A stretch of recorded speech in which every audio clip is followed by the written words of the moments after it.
বন্ধুরা, share market বা ক্রিপ্টোতে trade করার সময় আপনি কি কখনো ভেবে দেখেছেন যে প্রফেশনাল ট্রেডাররা কিভাবে বোঝে মার্কেট কখন উপরে উঠবে আর কখন নিচে নামবে? এর পিছনে সবচেয়ে বড় সিক্রেট হলো এই চার্টগুলি, বা আরও নির্দিষ্ট ভাষায় বলতে গেলে এই ক্যান্ডেলস্টিকগুলি। আজকের এই ভিডিওতে আমি আপনাদের সাথে শেয়ার করব ক্যান্ডেলস্টিক প্যাটার্ন। আপনি যদি একদম নতুন হয়ে থাকেন, কোনো চিন্তা নেই, আমরা একদম বেসিক থেকে শুরু করে অ্যাডভান্স লেভেল পর্যন্ত এমন কয়েকটি ক্যান্ডেলস্টিক প্যাটার্ন শিখব যেগুলি ব্যবহার করে আপনি নিজেই মার্কেটের মুভমেন্ট প্রিডিক্ট করতে পারবেন।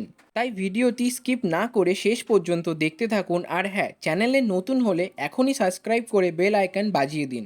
ক্যান্ডেলস্টিক কী এবং এটি কিভাবে কাজ করে, প্যাটার্নটি শেখার আগে আমাদের মনে রাখতে হবে ক্যান্ডেলস্টিক আসলে কি বলে। সহজ ভাষায়, একটি ক্যান্ডেল হলো একটি নির্দিষ্ট সময় ক্রেতা বায়ার্স এবং বিক্রেতা সেলার্স এর মধ্যে হওয়া যুদ্ধের ফলাফল। প্রথম, সবুজ ক্যান্ডেল বা বুলিশ ক্যান্ডেল, এর মানে হলো ক্রেতা জিতে গেছে, মার্কেট যে দামে ওপেন হয়েছিল ক্লোজ হয়েছে তার বেশি দামে। দ্বিতীয়টি লাল ক্যান্ডেল বা ব্যারিশ ক্যান্ডেল, এর মানে বিক্রেতা শক্তিশালী, মার্কেট যে দামে ওপেন হয়েছিল তার চেয়ে নিচে গিয়ে ক্লোজ হয়েছে। আর ক্যান্ডেলের ওপর ও নিচে যে কালো রঙের দাগগুলি দেখা যায় সেগুলিকে উইক্স বা শ্যাডো বলে। এগুলি দেখায় ওই নির্দিষ্ট সময়ে দাম সর্বোচ্চ এবং সর্বনিম্ন কত দূরত্বে গিয়েছিল। এবার চলুন শিখি সবচেয়ে ইম্পর্টেন্ট প্যাটার্নগুলি। প্রথমেই আসি সিঙ্গেল ক্যান্ডেলস্টিক প্যাটার্ন হ্যামারে। মার্কেট যখন অনেকক্ষণ ধরে নিচে নামতে থাকে, যাকে ডাউন ট্রেন্ড বলে, তখন যদি একদম নিচে হাতুড়ির মতো দেখতে একটি ক্যান্ডেল তৈরি হয় তাকে হ্যামার বলে। এর নিচের শ্যাডোটি অনেক বড় হয়, এর মানে হলো বিক্রেতা দাম নিচে নামানোর চেষ্টা করছিল, কিন্তু ক্রেতা এতটাই শক্তিশালী ছিল যে দাম আবার উপরে তুলে দিয়েছে। এটি একটি ক্লিয়ার সিগন্যাল যে মার্কেট এবার উপরে উঠতে পারে। দ্বিতীয়টি হলো শুটিং স্টার। এটি হ্যামারের ঠিক উল্টো। মার্কেট যখন আপ ট্রেন্ড থাকে তখন উপরের দিকে যদি উল্টো হাতুড়ির মতো দেখতে একটি ক্যান্ডেল তৈরি হয় তাকে শুটিং স্টার বলে। এর ওপরে শ্যাডো অনেক বড় হয়, এর মানে ক্রেতা ক্লান্ত, এবার বিক্রেতা মার্কেটে কন্ট্রোল নিতে চলেছে, এবার দাম নিচে নামার সম্ভাবনা বেশি। এত সময় তো অনেক সিঙ্গেল ক্যান্ডেলস্টিক প্যাটার্ন শুনলেন, চলুন এবার শিখি ডাবল ও ট্রিপল ক্যান্ডেলস্টিক প্যাটার্ন। সিঙ্গেল ক্যান্ডেলস্টিকের চেয়ে ডাবল বা ট্রিপল ক্যান্ডেলের সিগন্যাল অনেক বেশি কনফার্মেশন দেয়। তাদের মধ্যে একটি ক্যান্ডেলস্টিক হলো বুলিশ অ্যাঙ্গেলফিন।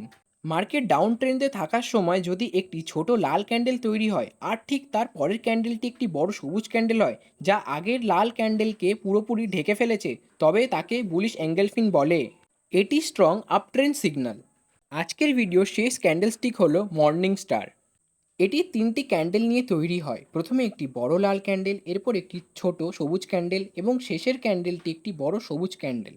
এটি সাধারণত সাপোর্ট লেভেলের কাছে তৈরি হয় এবং এটি অন্যতম শক্তিশালী রিভার্সাল সিগন্যাল, মানে এখান থেকে মার্কেট ঘুরে উপরের দিকে যেতে পারে। এখন আপনি প্যাটার্নগুলি শিখে গেছেন, কিন্তু শুধু প্যাটার্নের ভরসায় ট্রেড নেওয়া এটা বোকামি। এখন আপনাকে যে তিনটি কথা বলা হবে সেগুলি আপনার অবশ্যই মনে রাখতে হবে। ১ নম্বর পয়েন্ট, সাপোর্ট ও রেজিস্ট্যান্স। প্যাটার্নগুলি যদি সাপোর্ট ও রেজিস্ট্যান্স লেভেলেই তৈরি হয় তবে এগুলি সবচেয়ে ভালো কাজ করে, মাঝপথে তৈরি হলে ইগনোর করবেন। দ্বিতীয় পয়েন্টটি হলো কনফার্মেশন। প্যাটার্নটি তৈরি হওয়ার পর তার ক্যান্ডেলটি কোন দিকে যাচ্ছে তার অপেক্ষা করুন, কনফার্মেশন পেলেই ট্রেডে এন্ট্রি নেবেন। ৩ নম্বর হলো স্টপ লস। ট্রেডিংয়ে 100% গ্যারেন্টি বলে কিছুই নেই, তাই নিজের মূলধন বাঁচাতে সবসময় প্যাটার্নের নিচে বা ওপরে স্টপ লস লাগিয়ে রাখবেন। বন্ধুরা, আজকে ভিডিওতে আমরা ক্যান্ডেলস্টিক নিয়ে অনেক কিছুই শিখলাম। আপনি যদি চান আমি সাপোর্ট ও রেজিস্ট্যান্স নিয়ে এরকম বিস্তারিত ভিডিও বানাই, তবে কমেন্টে সাপোর্ট লিখে জানান। ভিডিওটি ভালো লাগলে লাইক করুন, বন্ধুদের সাথে শেয়ার করুন এবং চ্যানেলে নতুন হয়ে থাকলে সাবস্ক্রাইব করতে ভুলবেন না। দেখা হবে পরের ভিডিওতে। Happy trading.